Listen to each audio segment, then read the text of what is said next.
राशि के लिए करते हैं। मतलब आपकी कुंडली में अगर चंद्रमा 5 नंबर में बैठे हैं, इसका मतलब है कि आपकी राशि सिंह राशि होती है। और जरा गौर से देखिए तो सिंह तो 1 2 3 4 5 6 7, यहां पे शनि का जाना आपके व्यक्तित्व को धुंधला कर सकता है। इस वजह से कोई भी काम करने से पहले जो भी बात आप सामने वाले को बोलने जा रहे हैं उस पे थोड़े विचार की आवश्यकता है। विवाह आदि में या दाम्पत्य में कोई रुकावट ना हो, किसी भी तरीके का क्लेश ना हो, इस चीज का ध्यान रखना होगा। आप उग्र ना हो, व्यग्र ना हो, चिंता ना करें, बेवजह की बातों में उलझे नहीं।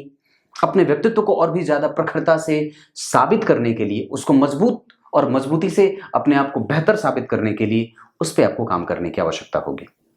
शनि जो है वो जन्म कुंडली में अपनी तीसरी दृष्टि से भाग्य भाव पे नीच की दृष्टि डालेंगे, जिसके कारण ये ठीक नहीं होगा। उनकी 7वीं दृष्टि यहां पड़ेगी जो आपके व्यक्तित्व को और आपकी मेहनत को कई बार कंपटीशन में डाल देते हैं। और 10वीं दृष्टि से यहाँ पे ऐसी स्थिति जो बनेगी, ऐसी अवस्था में व्यक्ति को घर में कई बार कलह का वातावरण झेलना पड़ता है। इन सब चीजों पे थोड़ा ध्यान दे दीजिएगा। कलह मत करिए, मिला करके चलना होगा, सबको बांध करके चलने की आवश्यकता होगी। और ये थोड़ा ठीक नहीं है, मिला जुला है, मतलब बहुत ज्यादा अच्छा नहीं है। तो मेरे कहने का सीधा सा मतलब ये होता है कि इस दौरान जैसे अगर हो सके तो भगवान सूर्य नारायण की उपासना कर लेने से मानसिक संतुलन बना रहे। तांबे का दान हो सके तो कर सकते हैं। सरसों तेल का दीपक या सरसों तेल का दान अपने वजन के बराबर कर सकते हैं। इस दौरान पत्नी को खुश करने के लिए जो भी काम आपको करना पड़े बिल्कुल करना चाहिए, क्योंकि घर के लक्ष्मी अगर खुश हैं, प्रसन्न हैं, तो फिर कहीं भी मैं समझता हूं कि आपको बेवजह की चिंताओं से उबारने में वो कई बार आपके लिए मददगार साबित हो सकती है। शनि का परिवर्तन सिंह राशि वालों के लिए बहुत ज्यादा रोचक और बहुत ज्यादा लाभदायक न हो, लेकिन हम उससे अपने फायदे के लिए कैसे इस्तेमाल कर सकते हैं, तो व्यापार पे हम अपना ध्यान दे सकते हैं।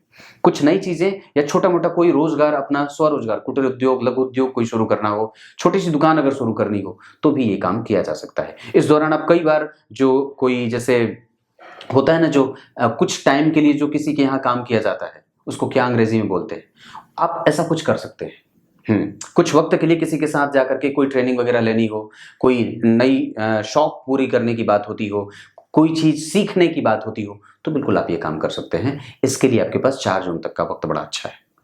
क्लियर है?